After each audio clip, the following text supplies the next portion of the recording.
ہم سے کہتے ہیں یہ حلالے والوں کا مذہب ہے. میں کہتا ہوں حلالے کو توڑ مروڑ کے پیش کرتے ہو. حلالہ کیا ہے؟ حلالے کی چونکہ بڑا مسئلہ ہمارے لیے یہ ہے کہ ہم نے کمپیوٹر سیکھا، سائنس سیکھا، ٹیکنالوجی سیکھی، دین نہیں سیکھا. نیوز چینلوں پہ جو حلالہ بتایا جا رہا ہے اسی سے بدگمان ہو نا تم لوگ. سیریلوں میں جو حلالہ بتایا جا رہا ہے اس سے بدگمان ہو نا تم لوگ. یہ تو عورتوں پہ ظلم ہے. تو نے پڑھا کیا ہے؟ حلالہ کسے کہتے ہیں؟ سب سے پہلا حلالہ دور رسالت میں ہوا اور اس کی شکل کیا تھی؟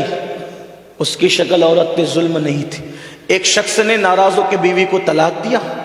طلاق پڑنے کے بعد اس نے عدت گزار کے ہمیشہ رہنے کے لیے اپنے پسند سے ایک جگہ نکاح کیا. ہمیشہ رہنے کے لیے اپنی پسند سے کہ اس کے ساتھ گھر بساؤں گی. وہاں رہی لیکن وہاں نہ جم سکا. انبن ہوئی، تو میں ہوئی. اس نے طلاق دے دی. دوسرے شوہر نے بھی طلاق دے دی. کوئی پلان نہیں تھا نکاح کا، نہ کوئی طلاق کا پلان تھا. ہمیشہ ہمارے یہاں نکاح ہمیشہ رہنے کے لیے.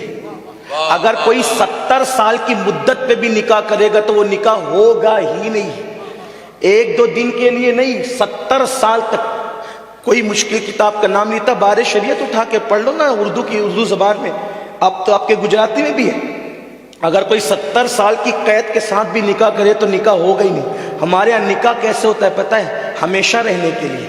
اور الحمدللہ ایک بات بتاؤں، ہم ہمیشہ رہنے کے لیے نکاح کرتے ہیں بلکہ جنت تک ساتھ نبھانے کی نیت کرتے ہیں. ہاں، اس لیے کہ جو میاں بیوی دنیا میں پیار محبت سے رہتے ہیں وہ جنت میں بھی ایک ساتھ رہیں گے.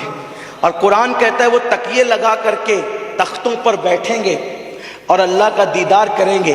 حدیث پاک میں ہے کہ وہ تکیے لگا کر کے میاں بیوی بیٹھیں گے اور اللہ کا دیدار کر کے اللہ کو کیسے دیکھیں گے؟ تو میرے آقا فرماتے جیسے تم آسمان پہ چاند دیکھتے ہو ویسے تم اللہ کا دیدار کرو گے. سیکھا نہیں، پڑھا نہیں، بس اس کو سن کر کے بس افواہوں پر دھیان دے کر کے پریشان ہو رہے ہو.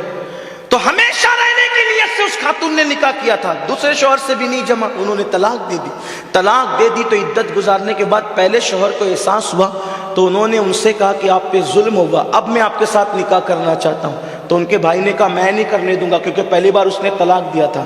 تو حضور نے فرمایا کہ اللہ نے جب اس کو حلال کر دیا، کیونکہ وہ پہلے شوہر سے طلاق پا کر جب دوسرے شوہر کے پاس اس نے نکاح اس نیت سے کیا کہ میں ہمیشہ رہوں گی، اب وہاں جمع نہیں اس کا، تو اب یہ اس کے لیے حلال ہوگی تو رکاوٹ کیوں بنتا ہے؟ یہ تھا حلالے کا اسلامی تصور. یہ 1 رات کے لیے 2 رات کے لیے یہ اس طریقے کی سودے بازیاں.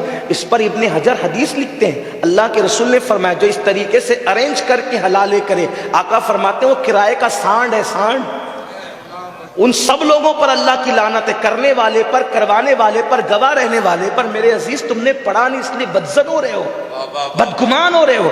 ہمارا مذہب اتنا حسین ہے کہ آپ اس کی تعلیم کی طرف آئیں تو آپ کو پتہ چلے.